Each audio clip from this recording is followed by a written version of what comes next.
How are you? Wonderful, thank you. Let's actually continue on that line of questioning. I'd like to give you an opportunity to kind of answer anything that you would like, but I want to thank you for what you have done to actually close our border. When we're looking across our nation, we know that fentanyl is a leading cause of death between the ages of 18 and 45. This administration under President Trump and your leadership has said, hey, we are going to shut down the border. We're going to put the safety and security of Americans first. You have made significant strides to go after gang members, cartel members here in our interior. You have worked diligently to remove impediments to being able to prosecute those individuals. We had them in front of judiciary yesterday, a group of experts in law enforcement across the board telling us that we have thousands of cartel and gang members here in our interior. So thank you for your commitment to eliminating that threat. Talk to me about what is in this budget that will allow you to continue the work that you're doing and remove these cartel and gang members from our cities, our streets, and our communities. Thank you, Senator. This budget requests $10 billion to bolster drug enforcement efforts and $3.2 billion for programs to combat transnational organized crime against America.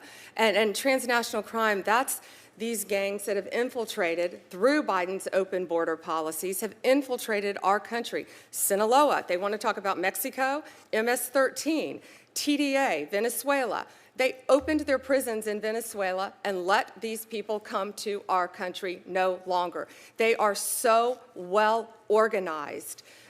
They have formed huge organizations within our country, and our DEA, our ATF, our FBI, working hand in hand, are doing everything, and with state and local authorities, are doing everything we can to stop that throughout our country.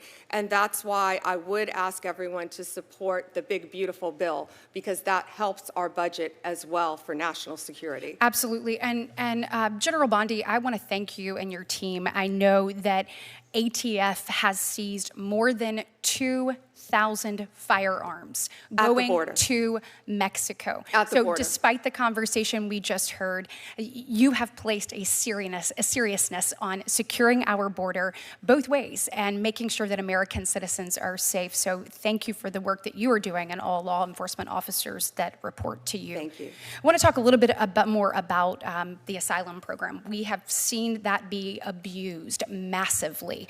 We unfortunately, people who actually need it are caught up in backlogs. Under this previous administration, numbers skyrocketed.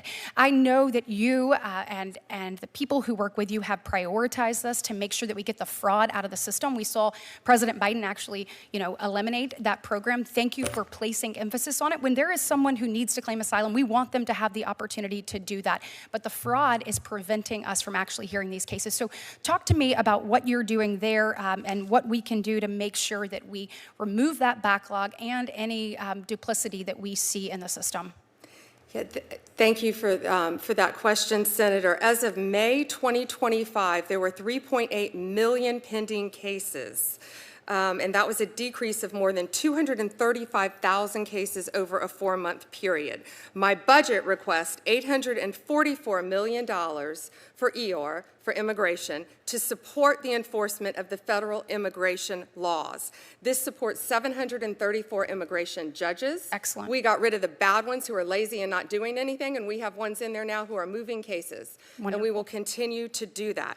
But more importantly, the big, beautiful bill adds $1.25 billion for immigration. And that's so important because we have to eliminate that backlog. Absolutely. And our lawyers, everyone's working tirelessly to do that. And as far as the anti-fraud program, Asylum, we're doing everything to revitalize that as well. Thank you so much. In my remaining few moments, I want to just tell you I was heartened to see your memo that created the Joint Task Force October 7th. Thank you for your commitment to getting justice for those victims, for addressing the threat that is posed by Hamas, and for combating anti-Semitism. We have seen a rise in that in the last 2 years here on our soil, and particularly in college campuses. And so when we're making sure that anti-Semitism, terrorism, and civil rights violations are adjudicated and given the proper weight, of the Department of Justice. I could not be more grateful. Can you talk to us a little bit about the work that that task force has done, what you're seeing, and any priorities that you are pursuing to ensure that we eliminate anti-Semitism here in the United States? Yes, thank you, Senator. It's staffed with dedicated prosecutors, agents, analysts, and linguists.